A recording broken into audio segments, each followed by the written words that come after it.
If you were deciding on whether to buy the HP Deskjet 2855, then stay tuned, you won't want to miss this video. Hey, what is going on? The Printer Guy here, and in this video I'm going to be unboxing, setting up, and reviewing the HP Deskjet 2855E. If this video ends up being helpful, please make sure to like the video. Any questions at all, comment below. And if you want more content like this, please make sure to subscribe. So what you're going to get in the box is, of course, the printer itself, your power cable, and you will get 2 ink cartridges. One is black, one is color, all 3 colors, cyan, magenta, and yellow. This is a very small, lightweight, with a very sleek design. This is a printer that really has all of your base functionality, but what you're getting out of the box is a lightweight printer, powering it on now, and what we're going to be doing is setting up. We're primarily going to be setting up with the HP Smart Panel app. That is going to be the easiest way to use this printer. Now, one of the first things we want to do as soon as we're setting up this printer is we want to install our black and color ink cartridges. Now, these cartridges I'm a really big fan of because they're very unproblematic. That's really the best way I can describe it. Other more complicated systems have a lot more maintenance and repairs that are needed. This is a very simplified design that actually allows you to fix any quality issues simply by changing out the ink cartridge. Now, you will want to download the HP Smart Panel app if you're not going to be connecting directly to a PC or laptop. And it's very easy. You follow all the prompts, you connect to Wi-Fi, and so once you add a printer and you go down that path of prompting, it will take you to this point where you will connect to Wi-Fi. You're simply selecting your Wi-Fi network, like I did here, inputting the password, and everything is really self-directed. You're not going to really need help beyond the HP Smart Panel app. It's all right there. You just read the instructions and follow along. That's really what I like about this system is you don't have to go looking for a user manual really. Even as long as you have the app, you have access to pretty much everything you would need to do with the printer. Here is the glass scanner. We have up to A4. Usually you're going to be doing 8.5 by 11. So just so you see, you have some extra space there.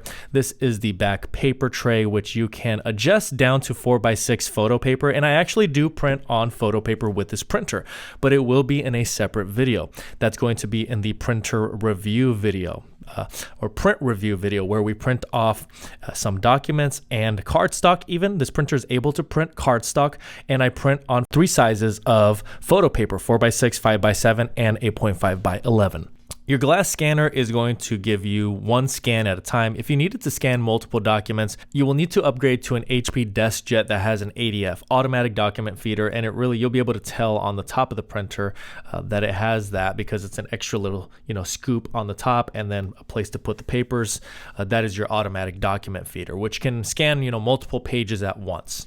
So here I'm actually going to be giving you a little sample of what I was able to print on a 4x6 size, the smallest size on this back paper tray. And you'll be able to see this. Now, if you want a more extensive, comprehensive, review of the printing quality, etc., I even timed the prints, 4x6, 5x7, and 8.5 by 11 are all timed, so you'll know how long it actually takes to print each one of these. But I'm going to give you a small sample of this picture that I'm going to be printing out. One thing I'm not a really big fan of is there is no borderless printing. So that border that you see around there, and it's kind of off center, that's the best I could do with the HP Smart Panel app. Not a big fan of it, but you will see here the quality that this printer is able to produce when printing photos. Now, if you really valued borderless printing, you will really want to consider another printer. This may not be the printer for you, but I throw this in here simply because you most likely are not buying this printer to print photos. However, it does have the capability. As you see there, off center, that's okay. Quality is okay. I'm happy with this result for the printer I'm using. This is actually pretty good. Now, you can get it more on center if you're using a PC or a laptop. If you wanted more specifications and you wanted to go more in depth, use the link down in the description below. Check out this printer, check out the current pricing, and you can make a purchase from that page, of course. I really hope this video ended up being helpful. If it was, please make sure to like. Any questions at all, comment below. And if you want more content like this, please make sure to subscribe. Thank you so much for watching until the end of this video. I handpicked 2 videos that are here on the screen for you to watch next. Also consider subscribing to this channel.